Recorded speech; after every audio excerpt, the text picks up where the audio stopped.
first year in property development, we lost £60,000. What happened? Bro, I just started crying. Were you good at deal sourcing? When I started off, no. We might argue today, you know. Talk to me. Because spent thousands on courses trying to educate myself, but there was nothing to show for it. I felt like a failure. Development, bro, it's a different ball game. When a man is suffering by himself, it's different, bro. But when you have a guy that you're suffering with, you're pulling each other out. You're like, bro, how are we gonna get through this? Like, you're having meetings. Okay, cool. How are we gonna get through this? Who can we call? What investor do you know? What investor do I know? I couldn't imagine doing this by myself, bro. The stress that I'd feel, I think I'd lose hair, bro. One of the biggest disappointments I'll say with our culture is that. And we are back for another episode of the PBK podcast. Each and every week we bring you a special guest. Now today I've got Ezekiel, founder of Easy Property. How you doing, brother? I'm good, bro. Thank you for having me, man. Thank you. See, we did you nice. We're in your neck of the woods, East London. I can't lie. It's nice, but 10-minute drive. Are you East London born and bred? Yeah, East London born and bred. School that I went was probably about 5 minutes away from here, so this is my neck of the woods. So this is perfect for you. Yeah. Any good deals around here? Got any deals for us? So to be honest, when it comes, it depends what you're talking about. If it's developments or rent to rent, definitely somewhere around this area. Developments, nah, not just yet, man. So do you know, we might argue today, you know. Talk to me. Because my most common take recently in terms of when people say, oh, can you give us like a hot take in property? Yeah. Is that I don't think rent to rent is a gateway into property development. But you've obviously dispelled that with your journey. So 100%. For people that are not familiar with you, just give them a little bit of background of who you are and what you do. 100%. So my name's Ezekiel. First started working in primary school. While I was working in primary school, wanted to be a professional footballer, but that failed. Didn't have much capital to start in property. So I was actually limited in the options that I could go down. So I actually started off with deal sourcing. That didn't work out quite well. So then went into rent to rent. Was doing rent to rent, scaled it to about 16 properties, and then started property development. So yeah, do rent to rent, do property development as well. Okay, so we're going to speak about the journey and what that actually looks like. But before we get into that, let's kind of go into the backstory. So working in a school, what was your lane to go in there? Like, where did you start? What were you doing in the schools? So before I started working, you weren't actually a teacher. Yeah, so I was a learning mentor. Okay. So before I started working in schools, I was playing football up north for Morecambe. So obviously my main thing was being a professional footballer, but that didn't quite work out. Then moved down south, started playing non-league football and was working in the primary school at the same time.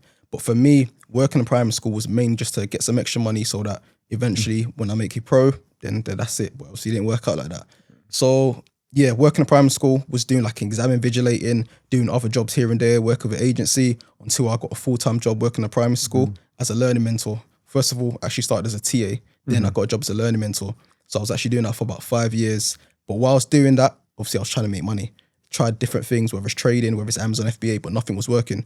So for me, I decided to go into deal sourcing because I was like, you know what? It's a low barrier to entry strategy. But then rent to rent was actually what I kind of began to enjoy the most. So obviously with working in the schools, with wanting to be a professional footballer, what was the moment where you said, do you know what? Like, I've given it my all. And how did you get there? Like, because like football's a dream for a lot of people. It's really a dream. It's a passionless project. And when I'm speaking to people, I'm like, look, follow your passions. Yeah. So to actually be able to say, I'm going to have to give up on this passion project. Like, what was that like for you?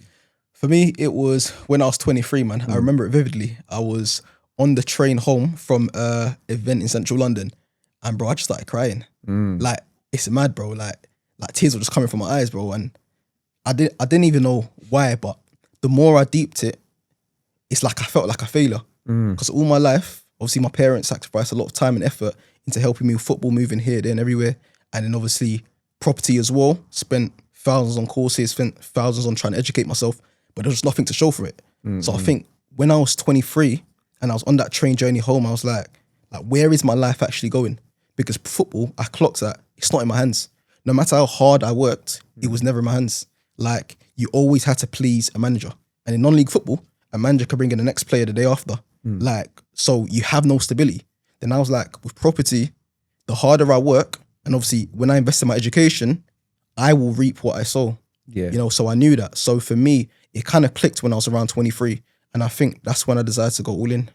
Yeah, I think like, and there's a few things to unpack from that, because firstly, 23 in football world is you're getting older. Yeah. Like, but in the real world, you're super young. Like Yeah, at 23, outside of Instagram, the social media world, you're supposed to be figuring it out. Yeah. When you look at a lot of people from different demographics, like they're just having fun. 100%. After time, it's like, look, if we can go away and we get the lastminute.com or whatever it is flight, like, you know, as long as we go away and we're with our mates, there's 4 of us in a room on bunk beds, we're still having a good time. I think in, you know, black and ethnic minority communities, a lot of the time, we don't understand that delayed gratification. Like we want everything now because the people that, let's say unfortunately we look up to a lot of the time might be the rappers or the footballers or the people that actually get rich really early, but they make up like the 1%, if that. Literally. And I think for somebody that's maybe struggling, whether it's with how you feel personally or mental health, like you just got to remember that like life is a long road and a lot of it is the journey. Like, it is. Because I think I had a very similar moment in terms of like just feeling like a failure. Yeah. But feeling like a failure when you've barely even got started. If this was your 400 meters, you haven't even got round one corner of the track and you're already saying I can't do it. You're already giving Where up. was that for you in your journey where you kind of felt like that? So mine was when I'd been to college and then did an extra year, then went to uni and did 2 years and dropped out. So probably a little bit younger even, probably like 21. But I felt like my friends are just graduated. They're doing well. Like you said, some people are doing well at football. Some people have been working for 5 years and have got a career. Some people are on the grad scheme. But the reality is what it came from wasn't where I was. Because I was still in a blessed position. I had a really good family around me, good friends, good support network. But like I was comparing myself to everybody else. And I think, you know, comparison is the thief of joy. It's facts, man. So you have to be really careful with how you manage that. But also it's important, you know, and in business, one thing they say is like learn to fail fast. Yeah, for sure. Like, of course, give it your all. But if you're constantly doing the same thing and expecting a different result, they also say that's a sign of madness. Bro, and bro, you hit the nail on the head, man. And I think social media is to blame, man. I feel like social media has created a deluded generation. And the reason I say this is because a lot of people, again, on social media, they show the highlights, they show the wins. And what's that's led to is it's led to a lot of people looking at that and thinking they can achieve success by doing next to nothing. And that doesn't exist, you know, and that's what leads to comparison because they're like, oh, hold on, my man's doing this and this. He's barely done anything. My man's made 10K for doing nothing. You know, why ain't I like that? You know, so I think social media has its highs and its lows, man, but without a shadow of doubt, like comparison is dangerous, man. It's literally like the real, like I was, because I'm always like kind of just trying to make content, not just for the sake of making content, but stuff that I actually feel. Yeah, for sure. And that was something that I was feeling today. Like I felt like everyone always like just, we see success in the property space as this, your key picture. But we don't talk about all of the agents that you called that didn't even pick up your calls. Every viewing you went on where the agent didn't turn up. The one where you went to and it looked nothing like the pictures. The one that you put the offer in only to get gazumped, or you put the offer in and it got accepted and then it fell out during the conveyancing phase. Well, the one for me that kills me the most is the one where you're online, you see a deal that's amazing, you're excited about it, you've spoken to your architect, spoken to a solicitor, like you've run your numbers, only to call them and be like, oh, that sold 2 months ago. And you just think like, so I say that to say there's like so many things that, you know, online it looks like, oh, this is easy, you just do this and get this. But the reality is it's a funnel. You need all of the misses, all of the maybes, all of the almost to get to that really good end result. So like, let me see, football, you've realized, okay, you know what, in terms of time spent versus rewards, it's not paying off for you. But again, you spoke about probably what are, obviously they're always changing, but like a lot of the buzzwords in terms of success, online success. So that's your drop shipping, that's your Amazon FBA, that's your Forex, it's your crypto, it's your, you know, deal sourcing, it's rent to rent. Those things are often talked about quite, you know, like they're quite together, they're grouped quite together. Where do you think property sits amongst those other avenues that you could have gone down? When I look at Forex, crypto, I feel like a lot of it is just kind of luck. Like obviously, you can quote unquote get good at it. But when I speak to a lot of people who do it, it's like they never really know. You know, they never really know how much they could possibly make. It's almost like a risk, almost like gambling in essence. But me, when I look at the deals that I have, I could almost predict how much this property is going to bring me. If I look at deal sourcing, I know that if I sell this deal, I'm going to make X amount. So there's that certainty. And I feel like when people are building a life for themselves, they need a level of certainty. You can't build your life and not know, you know, how much you're going to bring in. And for me, that's one of the reasons why I stayed working in primary school for so long, because I needed to know how much I was going to bring in before I go into that next stage. Yeah. And I think that's massively important. You know, a lot of people get their first deal and be like, right, like it could be deal sourcing. Yeah. You could sell a deal for £5,000 and be like, oh, that's double my, you know, like double my month's work. So I'm going to quit now. But the reality is that money's just come in once. Literally, bro. It's not promised ever again. It could have been lucky. You haven't got your proof of concept. You haven't got a pipeline of deals that are coming through that you're waiting to get paid on. So I do think if you can stay in that, you know, that full-time vocation for as long as makes sense for you, subject to your personal position. Like if you've got no bills and no overhead, you can take more risks. Yeah. If you're with a partner with a young child or something, then obviously you can take a lot less. So you need to balance it based on where you are. So talk to me. You have done both deal sourcing and rent to rent. Yeah. Give me pros and cons of each. Cool. So deal sourcing, again, the reason why I couldn't... Were you good at deal sourcing?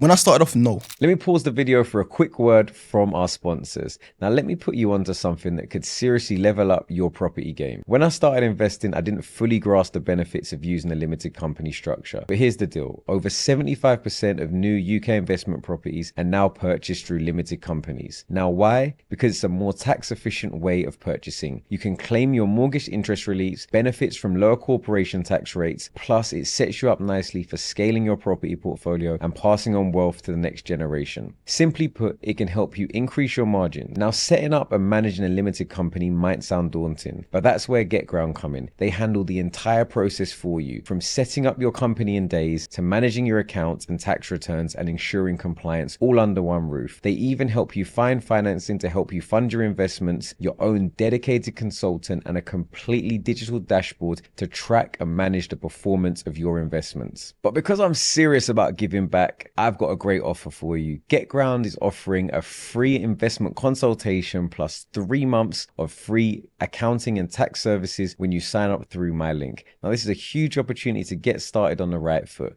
So if you're serious about building or optimizing your portfolio, then check out the link in the description. Fill out the form for a free consultation and claim your 3 months of free services. Don't miss out on this. You can even transfer existing buy-to-let companies over to GetGround and still take advantage of the amazing offer.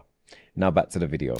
Okay. And the reason why I wasn't good at the reason why I wasn't good at deal sourcing is because I didn't know enough people. Now deal sourcing is easier because there are people who respect me in industry. They respect my opinion. So if I was to pass a deal to them, they know that I'm not going to give them a bad deal. But when I was selling deals, one of the biggest issue was a lot of deals ended up falling through.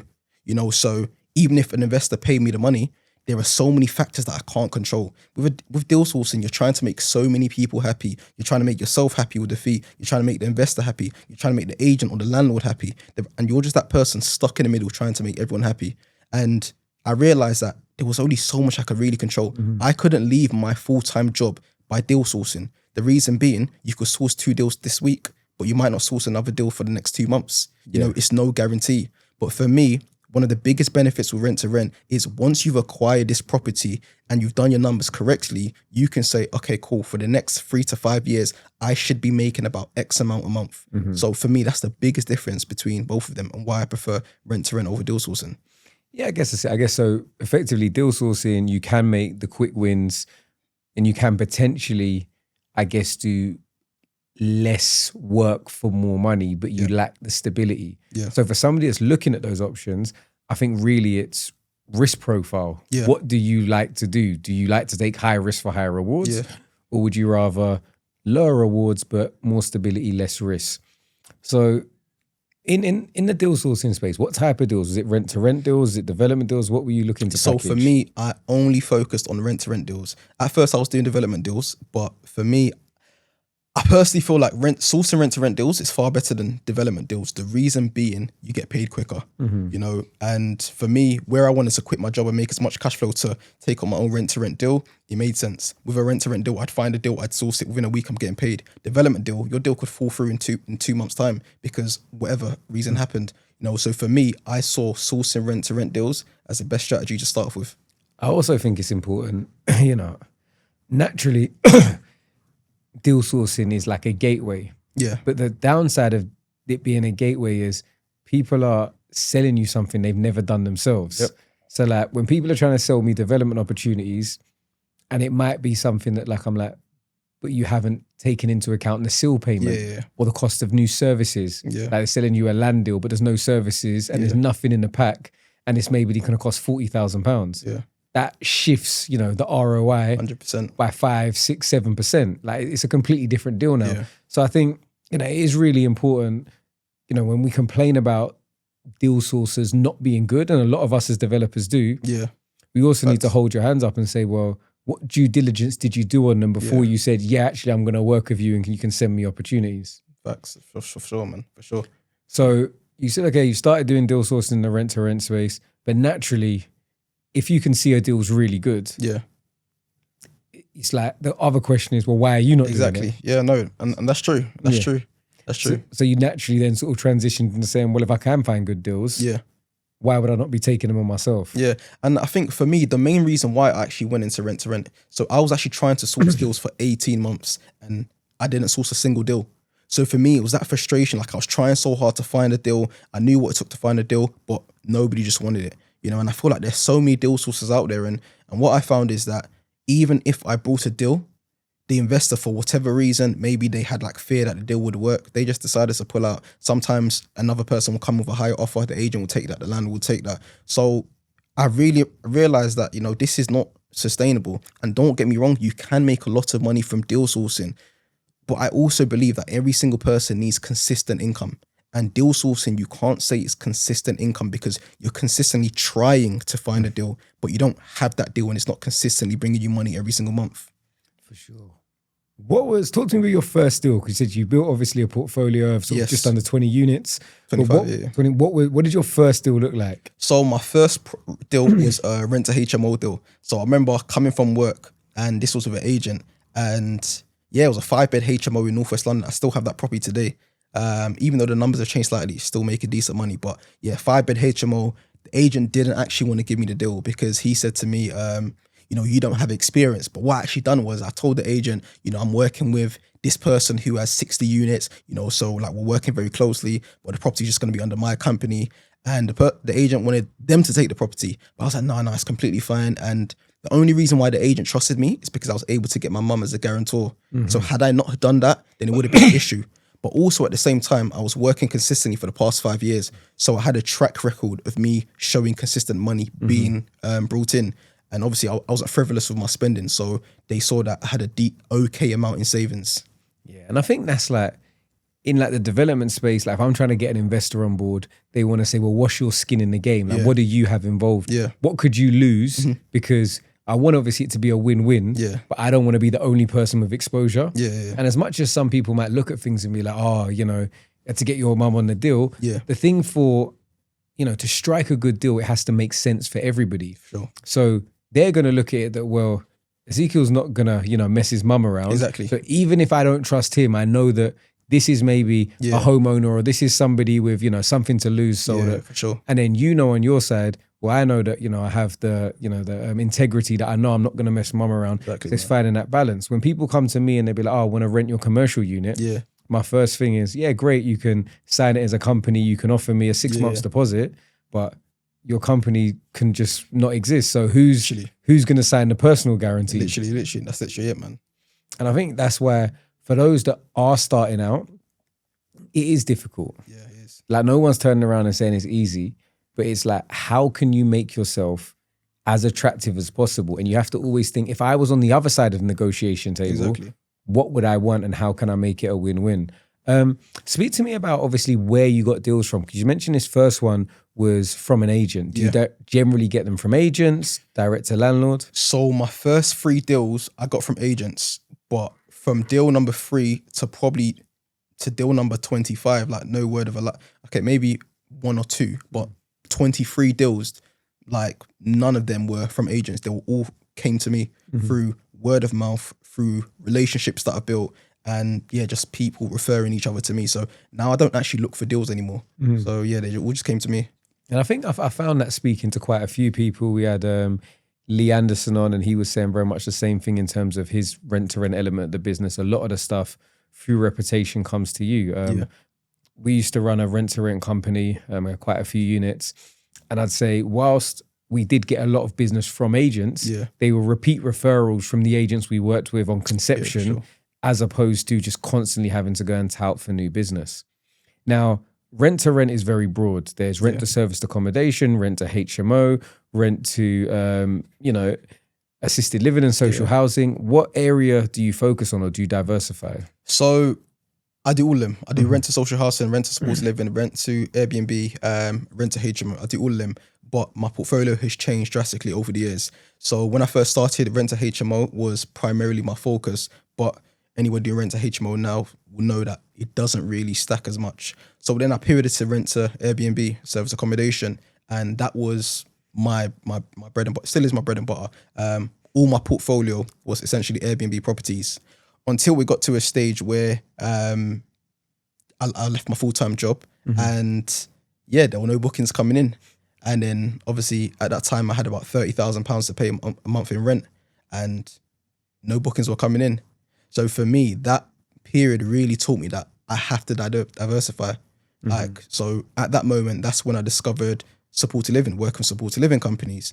And then a few units I gave to them. And then I started working with social housing companies. And I gave quite a number to social housing companies. And then a lot of them actually done me dirty, man.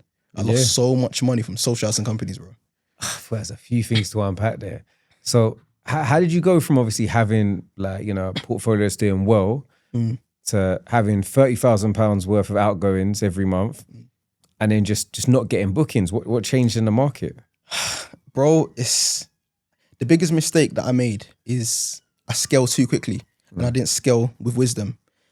I just thought I'd make money and I put that money into the next unit, make money, put that into the next unit. I was just recycling my own money, and then left my full-time job. Then January hit, and all of a sudden I realized my Airbnbs are not getting bookings.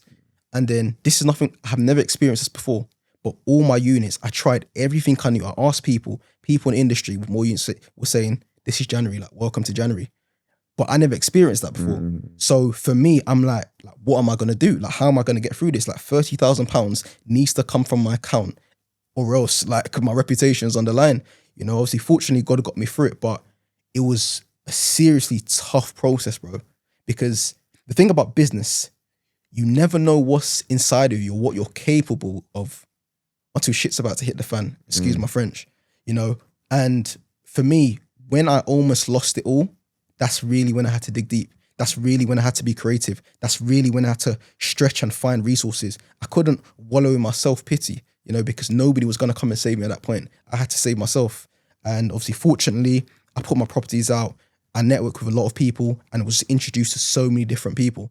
And obviously that's what changed my business. And that's why I call my business like more stable compared to how it's ever been before. For sure. In terms of when we're going to get onto like the kind of, you know, assisted living and social housing side, but with the actual Airbnb side, we see, I think it's a very common thing in property. And for someone that's been in it for over a decade, there were loads of developers who were actually bad developers, but only ever knew a good market. So they would buy a deal, prices are going up. By the end of the year, prices have gone up by 10%. So their deal still makes money just because they're being pulled along by the market. And it's like, if you start doing Airbnb in the middle of summer, everything's booked up, then Christmas, everything's booked up. Like you, in your head, like you're flying, I'm amazing. Like everything's going well, but you need to understand market cycles. And that's why 100%. Longevity in business is so important. So what did you do to pivot? So even with your existing Airbnb properties, to make sure you capitalized on them being as booked up as possible? So right now, well, before I got to right now, obviously, I started looking at different social housing companies, different support living companies, and I built a good relationship with a few of them. And I know the criteria that they want. So now every property that I take and every property that my mentees take, I will always make sure that there's different exit strategies. So if it doesn't work for Airbnb, for example, did we negotiate it at a decent rate so that we can, for example, give it to a long-term tenant and we might make 150, 200 pounds profit? Or is it in an area whereby I've built relationships with supported living companies whereby I know that if at any moment it's not working for Airbnb, they might have demand for supported living and social housing as well. I know the rates that they're looking for. So I can negotiate the property at a certain margin so that if it's not working for Airbnb, I can also give it to a social housing company. So for me, that's why a lot of my properties, they're fluid. Like 1 minute they could be Airbnbs, next minute they could be social housing, next minute they could be supported living. And obviously where the social housing companies done me dirty, like a lot of times I just had to pivot through all 3 different strategies. I think, look, like as business goes, as entrepreneurs, this is kind of a slight segue. When people ask me like, oh, like, why'd you do the podcast? Like you asked me like off air the first week, oh, why'd you do it? Like, do you enjoy it? And if I give people the most honest answer is, for me, outside of, I do it for you guys as well, don't get me wrong. But for me, this saves me the £100 a month on £100 a week on therapy. I get to sit down with business owners and I'll be like, oh, I'm not alone. Oh, like I'm not just stupid. Like it's just part of life that you're in a fight. Literally, bro. You know, and it's not an easy one. You have to keep every week you go back, you train, you get better, you prepare for different things. Literally, man. And make sure you can stay on top of things. Now listen, like social housing, at the moment, if you was to look at social housing online, I think the common perception is social housing is free money, printed money, higher rates, no work. Yeah. Speak on that. A lot of people have massive misconceptions about social housing, and there's been so many people, and I knew it was going to blow over soon enough, like social media, people talking about like guaranteed back schemes and all that sort of stuff. I knew it was only a matter of time before it comes crashing down. And a lot of people end up losing money. You know, a lot of people look at social housing because a lot of people, they want to make money, but they don't want to do anything. And in a lot of people's eyes, social housing is that way out. But what a lot of people don't consider is nothing is ever like this in life. And social housing, where a lot of it is controlled by the government, by the council, if anything happens with the council, it automatically affects them. 3 years ago, when I got into rental social housing, I could have taken on a deal about £2,000 from a landlord, and the social housing company could pay me £2,800 passively. Now there's budget cuts from higher up from the government. It's now affected the margins that the social housing companies can offer. So now that 2,800 is now going to 2,400. To the extent now it's going to 2,100. So now enough is almost closely going to LHA rate.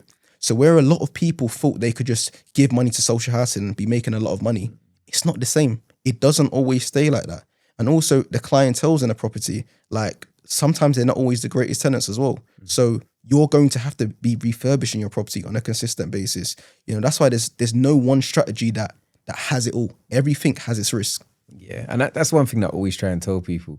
You know, if there was such thing as just the most amazing strategy, all that happens is supply and demand correct the market. So, this thing's amazing. Everybody starts doing it. They can compete and erode away the margins. And before you know it, it's kind of on par with the way everything else is. Literally, bro. And I think it just goes to show that business as a whole is a lot more of an art than a science. You don't just go in, here's the formula, 2 + 2 is always going to equal 4. You've got to find your way to artistically curate whatever it is that you're doing to make you differentiate from everybody else on the market that's doing the same thing, but just a little bit different. Literally, man. Literally. I think the other thing with social housing is like, look, when you are dealing with a big government body, local authority, housing association, care provider, yes, they may give you preferential rates, but they don't give you these rates for no reason. When you read your terms and conditions, if, for example, there's a complaint in the property, they could potentially withhold the rent. Oh, yeah. If things haven't been done, like, you know, it's just a case of computer said no. Yeah. You mentioned already, like, more repairs. So I think, look, no one's saying social housing isn't a good market. I know people that do really well in it. I know people that literally built, like, you know, 9-figure portfolios off the back of it. Yeah.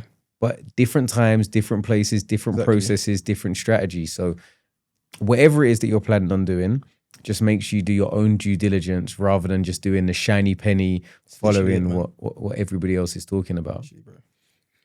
So look, that's it. So you've transitioned into, you now have, you know, effectively a property arbitrage strategy where you're taking assets you don't own, haven't had to put loads of money into them, that are making you a significant amount of profit once you stabilized.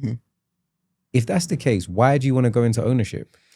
So for me, the biggest reason I went to property developments is because rent to rent is great, but it's purely a cash flow strategy. And the thing is with rent to rent, once a landlord takes the property back, you've now lost that cash flow. But what I found with developments is once you own a property, you own a property and you're going to be profiting from that property for life or as long as you have that property. So for me, I find, again, I'm big on diversification. If you're able to have a cash flow business like rent to rent, and you're also able to have property developments for longevity, you put those together, you have a consistent cash flow in business. And for me, that's the main reason, cash flow and longevity. What type of developments have you transitioned into? Where are you operating? I know you said not necessarily London, is it? Yeah. So where are you operating and what's your model? So the first property that me and my business partner bought, we bought it up north in Huddersfield. So that was a 3-bed house that we converted into a 6-bed HMO. So we wanted to go straight into HMOs because we just want the cash flow, you know. And again, there's so many mistakes that we made, but we'll probably go into it. But so up north, the main reason we went up north is because it's far cheaper. But you know, like when people say this, Yeah, what's that? Go up north and it's cheaper. Yeah. Obviously, for someone who's never done it, I'm saying educate me. Yeah. Up north isn't just like, that's just a place and you go there. Up north is big. How did you pick Huddersfield out of all north? So what we done is we looked on the Article 4 map to find out different areas that are non-Article 4 because we knew that we wanted to go into a 6-bed. So 6-bed under permitted developments, you can go into a 6-bed without requiring planning. So we looked at different areas. My business partner at the time was living in Wakefield. So we looked at areas that were not too far from him. And we looked at properties on Rightmove. We looked at properties where naturally there was a lot of like size in terms of the how big the square meter of the property is. So we decided to go there. Again, it wasn't easy just going there because before that we went to like six different places.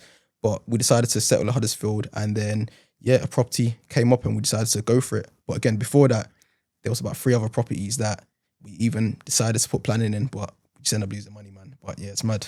Yeah. Before we get onto the actual properties, you see now, when we were talking about rent to rent, it was I.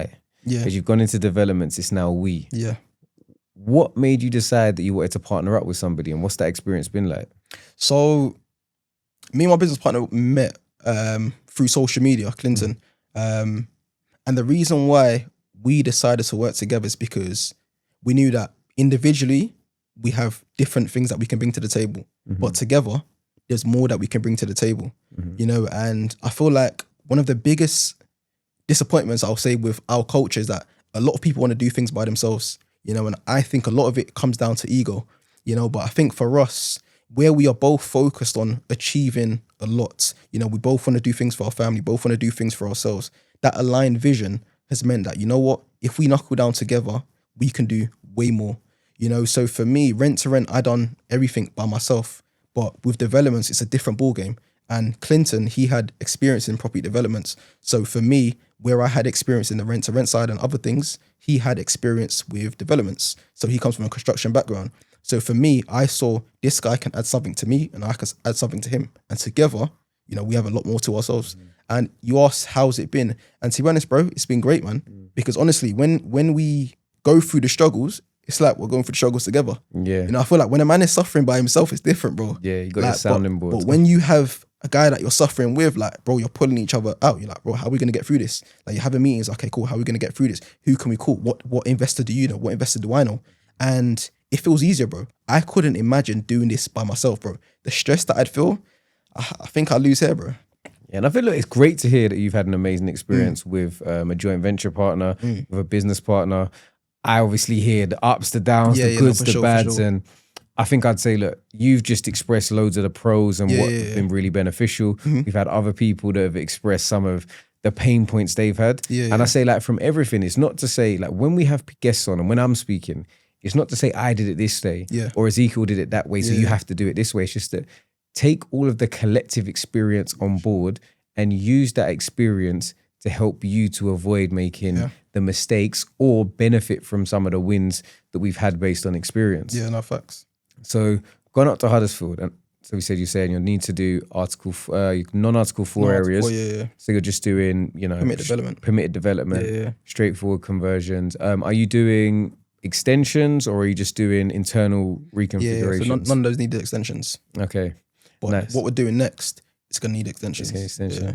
So go straight in. So talk to me about how, outside of having Clinton, is it? Yeah. Outside of having Clinton, big up Clinton.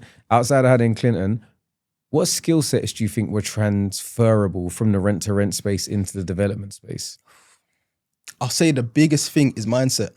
Development, bro, it's a different ball game.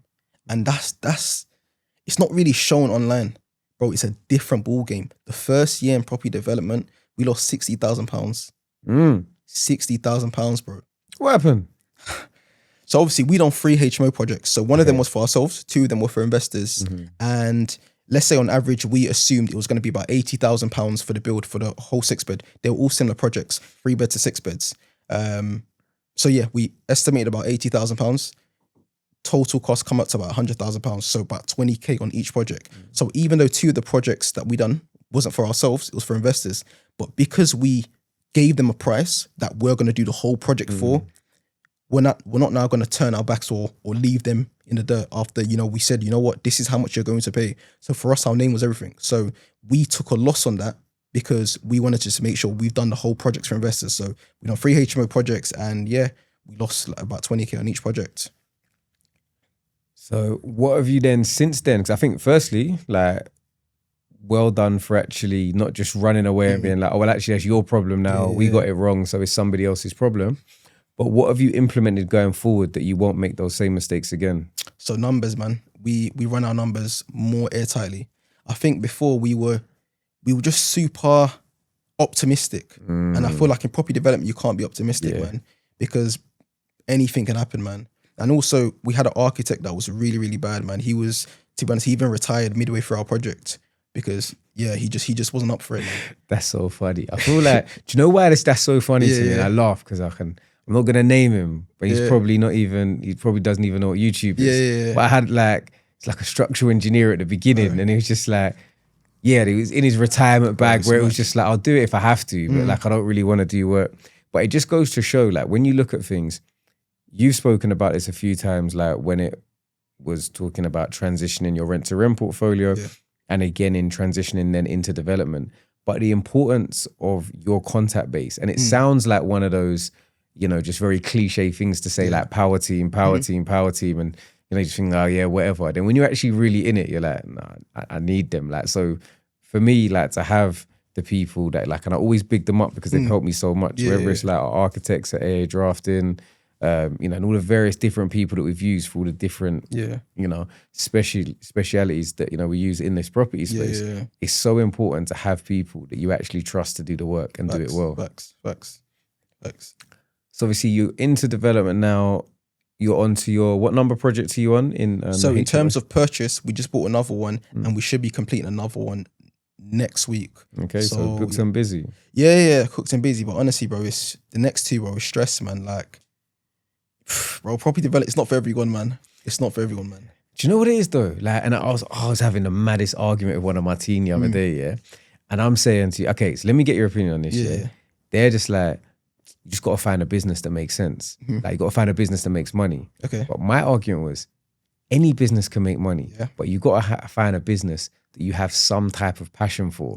Because at a certain point, it's going to lose money 100%. Or something's going to go wrong, or you're going to end up finding things you don't like in it. But like, for me, because I actually proper love development, like I've never been a creative, but that's my way of like getting in that creative sphere. No, of being like, okay, taking the rundown house that, that hadn't had a working toilet for 20 years and turning it into something that looks like it'd be fine in a casino in Las Vegas. Like, that's like, I've done something here. Yeah, no, definitely I agree. I think you definitely have to enjoy what you do because like anything in life, there are going to be highs, there are going to be lows. Like, for example, when I was living with my brother, he would see me stressing when I'm dealing with a tenant or guest issue.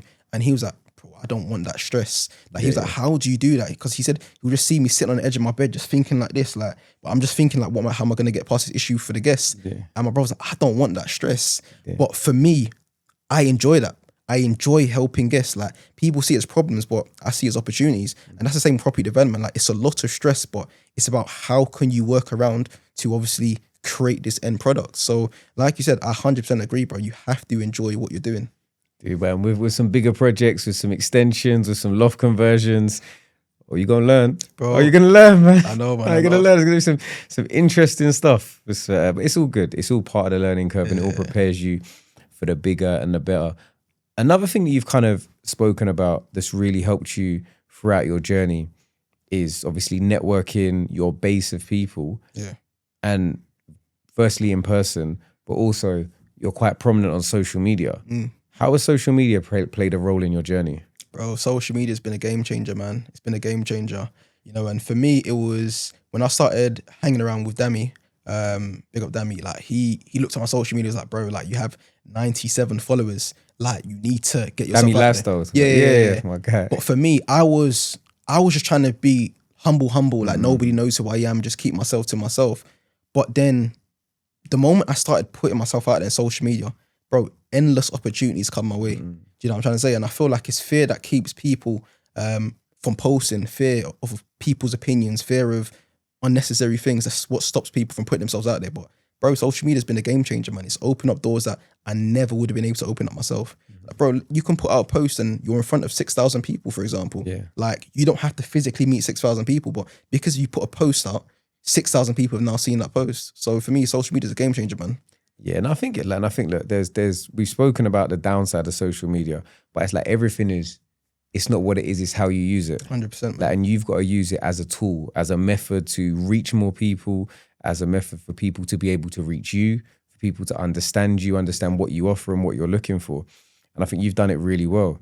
You've shared a lot of stories. I was doing like a little deep dive. You've had some interesting experiences in this property space. Crazy experiences. You had an Airbnb trashed where they mashed up your toilet and your bathroom.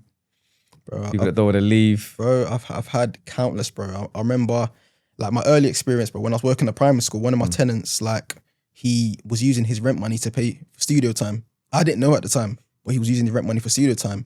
Another one, like she was playing bashment music at like 2 a.m. and like threatening everyone in the house saying, I'm going to get my cousin, like smoking weed, stealing people's parcels. And then I'm dealing with that at 23 years old. Another time, like I take on a 7-bed HMO and everyone there is like 50, 60 years old and I'm telling them that their rent has to go up and one of them wants to fight me. So bro, like there's endless, but you know what? All of that, because you asked earlier about transferable skills, all of the madness that I've been in property, whether it's rent to rent, whether it's deal sourcing, I've transferred all the headache and I've taken them to property developments, whereby even if something goes wrong in developments, because it will, I know it's not the end of the world. You know, I know that I've been through X, Y, Z. I can get through this, you know. So question for you then. So going through all of that, have you ever reached like the moment on the train, the football moment where you just felt like, I want to cry and quit? I will say definitely when I was probably about property number 3 in the stage where with the HMOs, like, bro, I remember telling my girl, it was like every day I was saying this. And she was like, she was even getting stressed and it's not even her going through it. So I think at that time I was like, yeah, that was a difficult time, man, because it just felt like a lot, bro. It just felt like one thing after the other. And I was like, I'm going through this by myself, bro. Like, so yeah, that was the other moment. But I think the moment everything changed was when I really realized that, you know what, everything is just building character. You know, if you really want to be successful, this is what you need to go through. Like you need to go through the highs as well as the lows, you know? So for me, I think it was the mindset shift and obviously my faith that allowed me to have a different perspective when I go through difficulties. So what would you say as a kind of takeaway? Because you kind of been a little bit negative, but you've done some amazing things. Yeah. Just hats off to you. What for you about property still makes it all worth it? The money's nice, man. The money's nice. The money's nice. Like I think with my rent to rent business, like it's given me the life where I can travel, where I can pay my parents to travel, where I can pay for my wedding, where I can buy another house. Like I have consistent money coming in. Like when I was working at Prime School, I was making about 23k a year. Like about 2 weeks ago, I made 19k in a day. You know, so for me, that came by me having a cash flow in business. You know, so for me, that's the benefit. Like it gives me the opportunity to enjoy life differently. It's amazing, brother. We appreciate you coming on the pod. For those that want to reach out to you, connect with you, how can they find you? How can they get in touch? So follow me on Instagram. My Instagram is _EZY property. And also check me out on YouTube as well. My YouTube is Easy Property. Amazing, brother. Well, we appreciate you. That has been another episode of the PBK podcast. As always, if you've liked this episode, make sure you drop us a little comment, little like, subscribe, all that good stuff. And we'll be back next week with another episode. Peace.